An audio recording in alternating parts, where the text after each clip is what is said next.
How good is the big one at Blackpool Pleasure Beach Resort? Well, currently, it's the longest operating roller coaster in Europe, and over the years, it's been at the centre of many lengthy debates. In this video, I'll be discussing everything that's good and everything that's bad about the big one.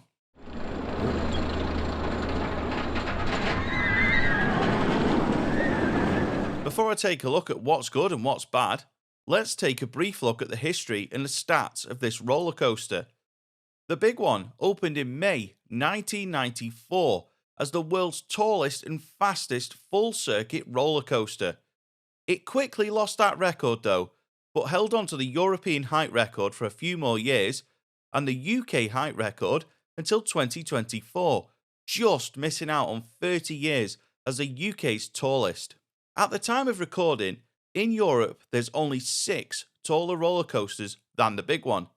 Can anyone name all of those? According to the Pleasure Beach, the big one is 235 foot tall from sea level with a top speed of 85 miles per hour. However, on unofficial sites the height is listed as 213 foot and the top speed 74 miles per hour. The big one is 5,497 foot in length.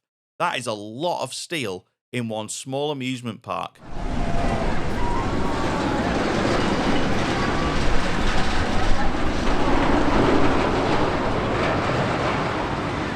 Due to its sheer size and prestige, the big one is often an easy target for local media sites to get website clicks by reporting on every single lift hill stoppage. Unfortunately, this has created a frustrating narrative that the ride is plagued with technical problems and always breaks down apparently. Every roller coaster in the world has technical delays from time to time. The big one is no different. But the issue is, this is an easy sell for clickbait sites to report on, especially if they get amateur footage of a lift hill stoppage on the big one. It's clickbait nonsense published by people with no understanding of how a roller coaster or anything technical works. Every so often, at the Pleasure Beach, you might see this happen though.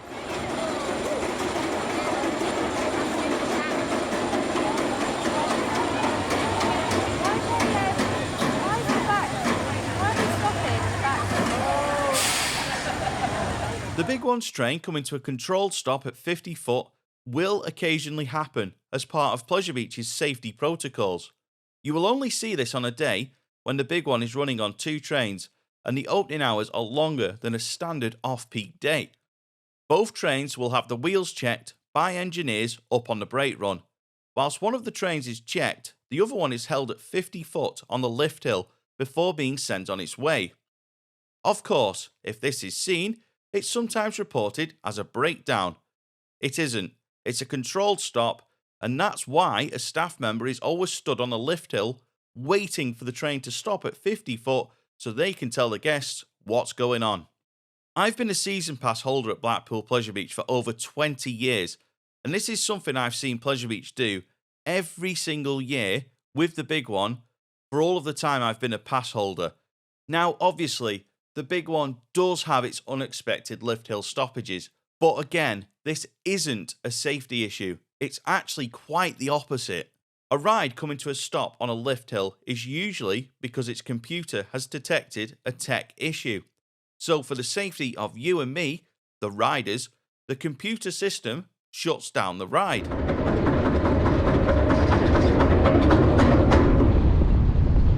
This is common on all roller coasters with block zones. So for example, if you're on the ride and the train is on the lift hill, the train will come to a stop on the lift hill. On the big one, the train is carried to the top on a traditional chain lift. There's also anti-rollbacks alongside the chain lift to prevent the train rolling back to the bottom of the lift hill. This is common on 99% of roller coasters out there. Have you ever wondered what this sound is on the big one? The clicking noise is the sound of the train passing over the anti-rollbacks. If you're on the big one, or any other ride for that matter, whilst the computer shuts the ride down, but you're already going around the track up and down on the drops, the train will come to a stop at the next block section. In the case of the big one, that'd either be the block break by the Big Blue Hotel or the brakes at the end of the ride.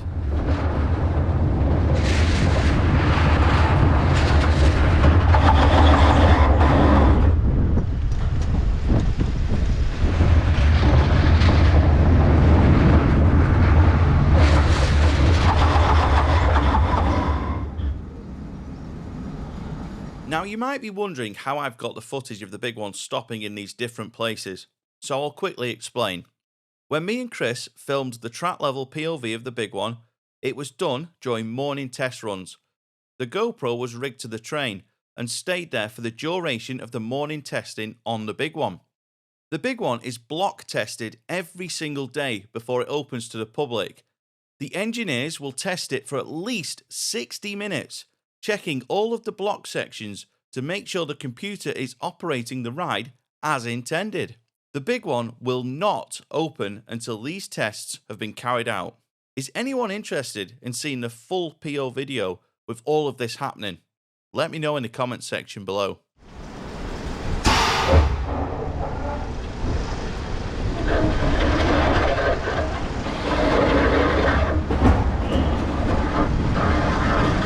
Now, I appreciate that not everyone is a roller coaster enthusiast and not everyone wants to hear all the technical stuff.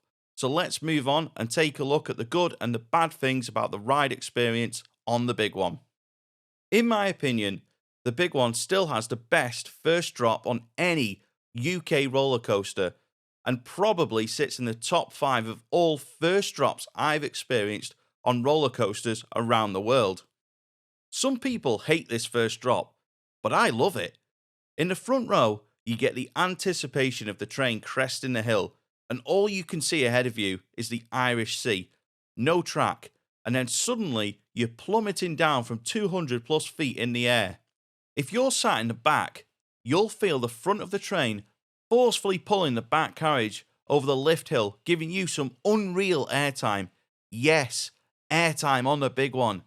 I love it. The madness of that first drop is unmatched on so many other roller coasters that I've done, especially in the back row. I don't care if it's not glass smooth. It's a roller coaster from the 1990s using mine train technology from many, many years before 1994. And whilst it isn't smooth, it doesn't smash your head about. It's absolute madness. I love it. If they do ever decide to retrack this section, I'll be devastated if it becomes a glass smooth experience. One of the biggest criticisms of the big one is that it doesn't do anything after the first drop, and that is not an unfair comment to make. However, anyone calling it a monorail is wrong. Have you ever seen a monorail with a first drop like the big ones, or the turnaround like the big ones? If you have, show me. I need to go and experience it. The other biggest criticisms of the big one that I see are about its apparent lack of airtime and that it's too rough. The lack of airtime criticism is a fair one. It does lack in airtime. The comments about the roughness are always interesting to me because I don't actually think the big one is as bad as it's made out to be. It's certainly not unrideable, but also it's not smooth. Whenever they plan the next retracking project, I'd like to see them work on the turnaround because I do think that's quite uncomfortable, and the helix section towards the end of the ride definitely needs smoothing out. That said, complaining about both no airtime and roughness is a bit silly. You can't have it both ways. If the big one had airtime, people would complain. Trust me, I see it all the time about the other Arrow hypercoaster. Magnum XL 200, the original hypercoaster, opened 6 years before the big one. It was the inspiration for the big one, but this has airtime hills throughout the ride duration and is commonly complained about for having too much airtime and being uncomfortable. Seriously, they can't win. Magnum is awesome, and I wish the big one had airtime like it.